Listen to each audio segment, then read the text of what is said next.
Good morning. I have a really serious question for you this morning. What is love?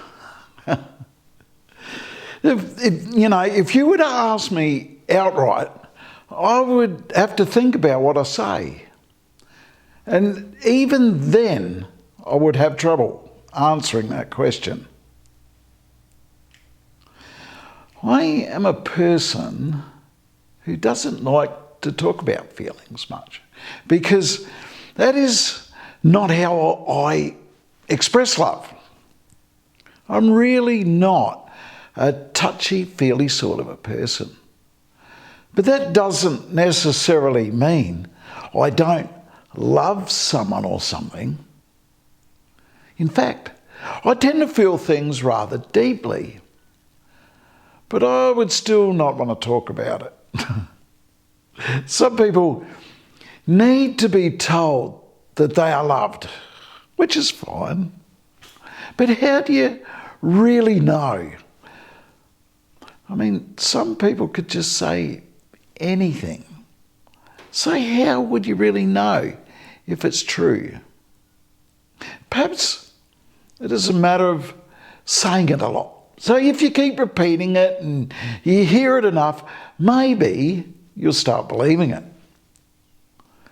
The truth is, though, we tend to look at love as a feeling. And if you are to know what love is, then you need to feel it for it to be real. We understand love through the relationships we have, because we can feel things for another person, and then they feel things about us. But how do we know it's real? Especially when relationships break down, or we start to think the other person doesn't really love us.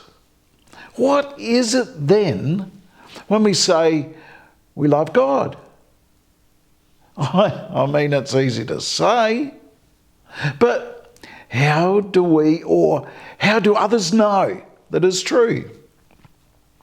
John in the Bible describes love like this. In 1 John chapter 3 verse 16, this is how we know what love is. Jesus Christ laid down his life for us, and we ought to lay down our lives for our brothers and sisters. Now, I'm not sure what I feel about this, but I know it's not about having the warm fuzzies. The love that is spoken about here is there's sacrificial love. One where I am encouraged to give up everything and give it to someone else. See, this sort of love requires me to take my life and give it to someone else. I'm sure I can name a few people where I probably hesitate a bit if that's required, but that is what true love is.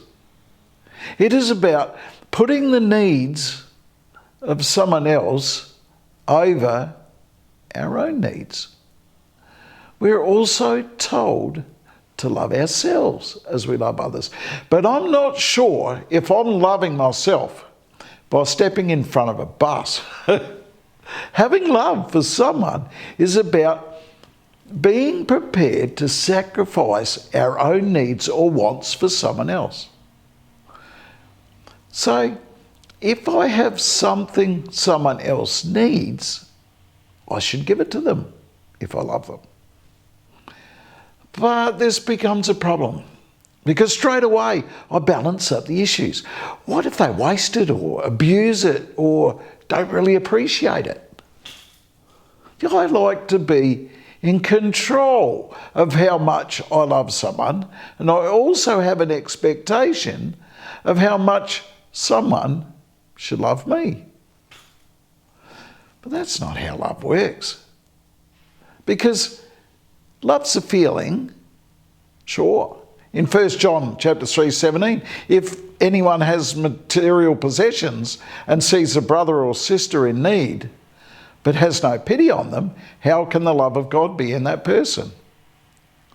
See, love is feeling compassion for someone else. But that is not how we show that love, because feeling compassion does not help or show love to someone in need. See, in 1 John chapter 3:18, dear children, let us not love with words or speech, but with actions and in truth. Show someone you love them by doing something instead of just talking about it. It's good to have feelings, but the feelings don't become truth until we can do something to help. You say you love God. That requires you to do something about it. It's not just talk, but it's an action. Say you love God, then prove it. Thank you for listening to me today, and have a great week.